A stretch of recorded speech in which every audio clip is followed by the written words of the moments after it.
Bismillahirrahmanirrahim. Dear students, Assalamu alaikum. I am your science teacher, Miss Saida. Today I explain you assignment number 2, which is taken from the chapter The Human Transport System.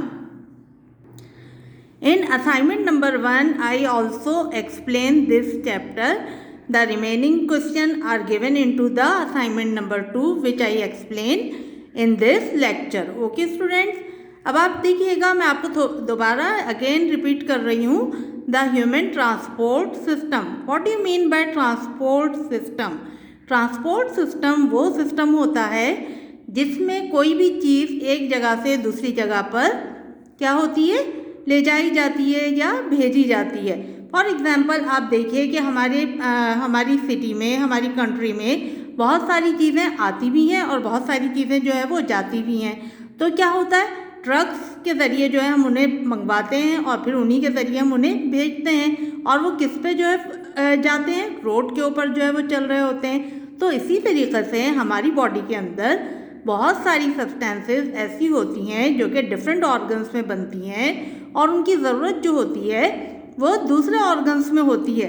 तो उनको ले जाने के लिए, एक जगह से दूसरी जगह पर पहुंचाने के लिए और वहां से लाने के लिए हमें, हमारी बॉडी को भी किसकी ज़रूरत होती है? ट्रांसपोर्ट सिस्टम की ज़रूरत होती है. और ये सिस्टम जो होता है वो हमारी बॉडी में कौन करता है? ब्लड सर्कुलेटरी सिस्टम करता है. इस सिस्टम का नाम क्या है? Blood circulatory system. It is the transport system of our body, right. अच्छा, मैंने पहले भी आपको स्ट्रक्चर ऑफ हार्ट के बारे में और सर्कुलेशन ऑफ ब्लड के बारे में बताया था. Now we are going to study about the structure of the blood. What is blood? Blood को जब हम डिफाइन करते हैं तो हम क्या कहते हैं? Blood is a red fluid which is circulate in a close tube called blood vessels. Blood क्या है? Blood is a red fluid और ये एक लिविंग टिश्यू है. ब्लड जो है वो लिविंग टिश्यू भी है. आप लोग सेल, टिश्यू, ऑर्गन, सिस्टम सब के बारे में प्रीवियस क्लासेस में पढ़ चुके हैं. ब्लड जो है वो लिविंग टिश्यू भी है और उसके साथ साथ हम क्या कहते हैं? It is the red fluid which circulate in the close tube called blood vessels. और ब्लड वेसल्स को भी मैंने प्रीवियस जो आपका लेक्चर था असाइनमेंट नंबर 1 उसके अंदर बहुत अच्छी तरीक़े से आपको मैंने आर्टरीज, वेन्स और कैपिलरीज के बारे में डिफाइन कर दिया था. तो ब्लड जो है वो क्या है? अभी मैंने आपको बताया, blood is a red fluid which circulate in a close tube. अब आप ये देखिएगा कि जो है ब्लड को जब हम देखते हैं तो इसके हमें दो पार्ट नज़र आते हैं, एक ब्लड सेल्स और दूसरा प्लाज्मा. ब्लड सेल्स जो है वो सॉलिड पार्ट है और प्लाज्मा उसका जो है वो लिक्विड पार्ट है. तो जब हम ब्लड सेल्स को देखते हैं तो there are 3 types of blood cells: red blood cells, white blood cells and platelets. और ये तमाम जो सेल्स होते हैं वो जो है ट्रांसपेरेंट वाटरी लिक्विड में फ्लोट करते हैं, जिसे हम क्या कहते हैं? प्लाज्मा कहते हैं. Okay student, red blood cell के बारे में अब हम थोड़ा सा पढ़ लेते हैं कि इनका क्या फंक्शन होता है, उनका कलर जो है वो रेड क्यों होता है. तो रेड ब्लड सेल्स जो होते हैं वो राउंड होते हैं, ओवल शेप में होते हैं और इसमें जो है और इसमें न्यूक्लियस नहीं होता, ये नॉन न्यूक्लिएटेड होते हैं. इसके अलावा इनका रेड कलर जो होता है वो एक केमिकल की प्रेजेंस की वजह से होता है जिसे हम हेमोग्लोबिन कहते हैं. तो हेमोग्लोबिन क्या है? It is a chemical substance, iron containing compound. और ये जो है इसका फंक्शन क्या होता है? Transport of oxygen. आपको पता है ऑक्सीजन जो है बहुत इम्पॉर्टेंट जो है हमारी बॉडी के लिए. Without oxygen we can not survive. So oxygen comes from the air inside our body through the lungs. हम जो है नोज़ के ज़रिए एयर को इनहेल करते हैं और फिर वो जो है लंग्स में जाती है. वहाँ से लंग्स जो होते हैं ऑक्सीजन जो है वो कहाँ पर भेज देते हैं? हार्ट में भेज देते हैं. और हार्ट फिर जो है वो उसे कहाँ पे, आप समझिए कि ब्लड कैपिलरीज के ज़रिए, ब्लड वेन्स और आर्टरीज के ज़रिए जो है वो हार्ट में, पल्मोनरी वेन के ज़रिए वो हार्ट में आता है ब्लड के ऑक्सीजन जो होती है ब्लड के साथ. और फिर जो है वो हार्ट जो होता है ब्लड को पूरी बॉडी में जब उससे वो पंप करता है तो ऑक्सीजन जो होती है वो हर सेल में चली जाती है. और ब्लड का कौन सा जो है कौन सा कंपोनेंट या कौन से सेल जो है ऑक्सीजन को कैरी करते हैं, वो रेड ब्लड सेल्स हैं, ठीक है। तो function of red blood cells क्या है, इट ट्रांसपोर्ट ऑक्सीजन या it carries oxygen from heart to every part of the body, ठीक है। अच्छा, अब आप ये भी देखिएगा कि अभी मैंने आपको बताया कि यहाँ पर एक केमिकल सब्सटेंस होती है जिसे जो कि आयरन कंटेनिंग कंपाउंड होती है, जो कि हेमोग्लोबिन कहलाती है।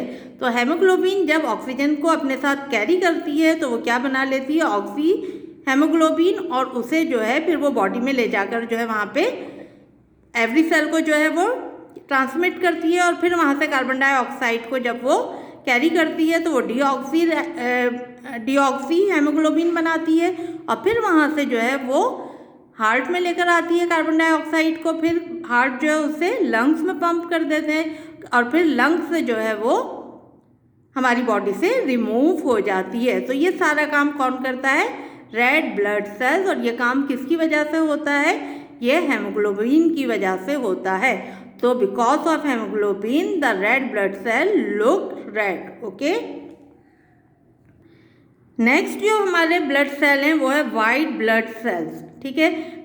वाइट ब्लड सेल्स जो है उन्हें हम पुलिस ऑफ द बॉडी भी कहते हैं, because it defend the body, it protect our body from the germs.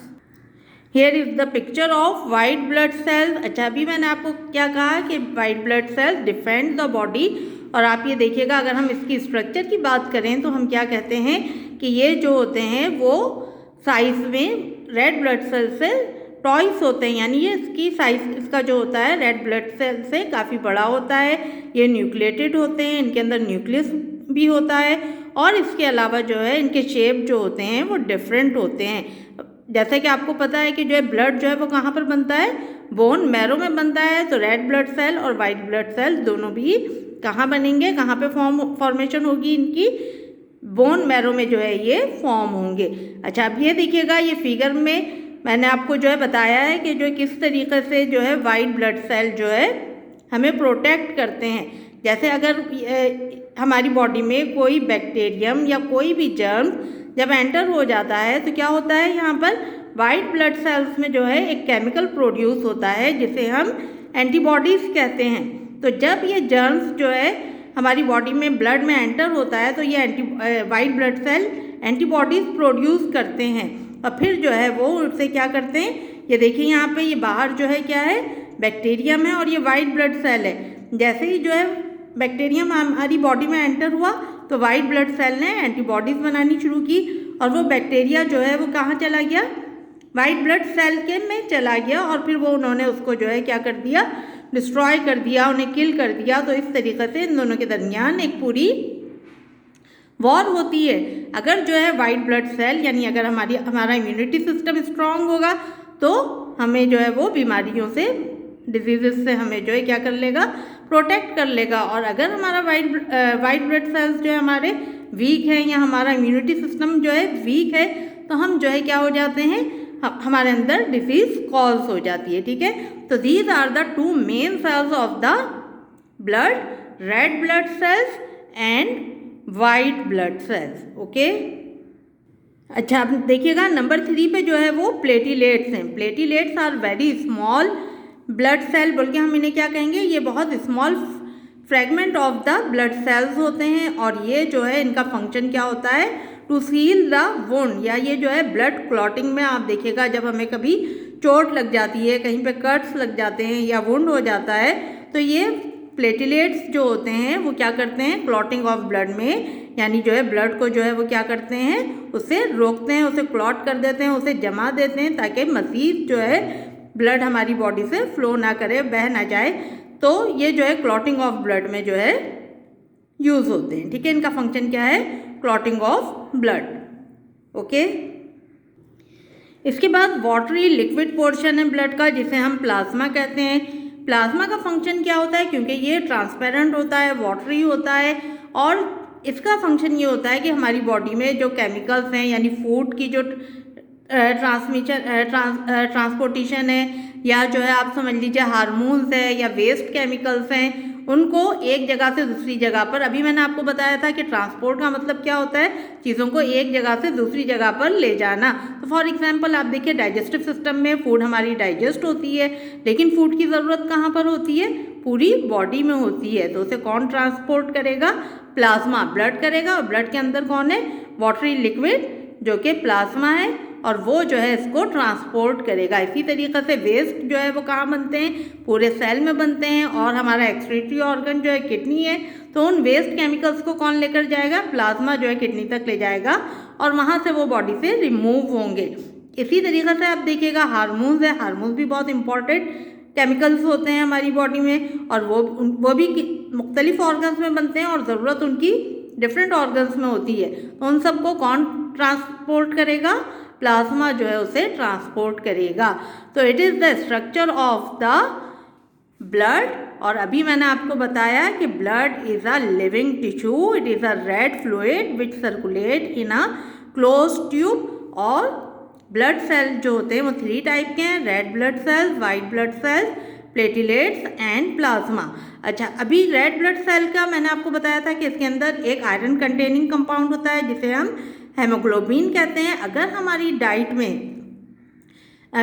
Iron की डेफिशिएंसी होगी तो हमें जो है क्या हो जाएगा, आयरन की कमी हो जाएगी, और इस कमी की वजह से हमारी बॉडी में क्या होगी, हम बहुत जल्दी टायर्ड हो जाएंगे, बहुत वीकनेस होगी हमें। तो वो जो है क्या है, एनीमिया, वो जो डिजीज़ है, वो कंडीशन जो है वो क्या है, एनीमिया है। And anaemia is due to the lack of red blood cells. और रेड ब्लड सेल्स का में किस चीज़ की कमी, हेमोग्लोबिन की कमी, आयरन की कमी की वजह से जो है वो होती है। ठीक है, और इसको हम जो है सही कर सकते हैं, हम अपनी डाइट को बैलेंस बना लें, और अगर ज़्यादा डेफिशिएंसी है तो फिर इसकी मेडिसिन भी जो है वो हमें मिलती हैं और हम उसके ज़रिए जो है इसको ओवरकम कर सकते हैं। ओके,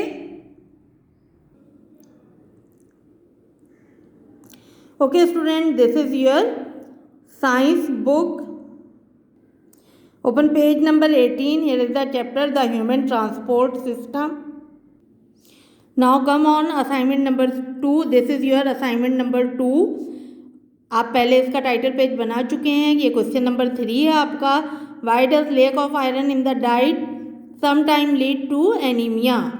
अच्छा, ये अभी मैंने आपको जैसे एक्सप्लेन किया कि अगर हमारी डाइट में लेक ऑफ आयरन है जिसकी वजह से हेमोग्लोबिन की कमी हो जाती है तो हम बहुत जल्दी टायर्ड हो जाते हैं, और क्या होता है कि हमें वीकनेस होती है। तो ये डेफिशिएंसी जो है वो क्या कहलाती है, एनीमिया कहलाती है। ठीक है, फिर उसके बाद क्वेश्चन नंबर 4 है, right a note on the blood. Blood पे आपको नोट लिखना है। ये मैंने अभी आपको बहुत अच्छी तरीके से एक्सप्लेन कर दिया है, और आप इसी तरीके से हेडिंग डालकर ब्लड की हेडिंग डालिएगा, फिर उसके बाद उसको लिखिएगा, फिर red blood cell, white blood cells, platelets, और लास्ट में जो है प्लाज्मा की हेडिंग डालकर इसको कॉपी डाउन कर लीजिएगा। और बहुत नीट एंड क्लीन, और इसकी फिगर भी बुक में आपको पेज नंबर 24 पर ये फिगर देखिएगा, ये रेड ब्लड सेल की फिगर, और ये फिर पेज नंबर 25 पे वाइट ब्लड सेल की फिगर भी है। तो ये फिगर भी आप लोग जो है जहाँ पे आप ये क्वेश्चन करेंगे उसके सामने इंटरलिफ पेज पर ड्रॉ कर लीजिएगा, और फिर चेक करा लीजिएगा, और इस वीडियो को बार बार देखिएगा। इंशाल्लाह ये ब्लड की स्ट्रक्चर आपको बहुत आसानी से समझ में आ जाएगी, और बुक में भी आपका ये टॉपिक है, आप इसको अच्छी तरीक़े से जो है पढ़िएगा, समझिएगा, और काम बहुत नीट एंड क्लीन कर जो है चेक करवा लीजिएगा। ओके, टेक केयर, अल्लाह हाफिज़।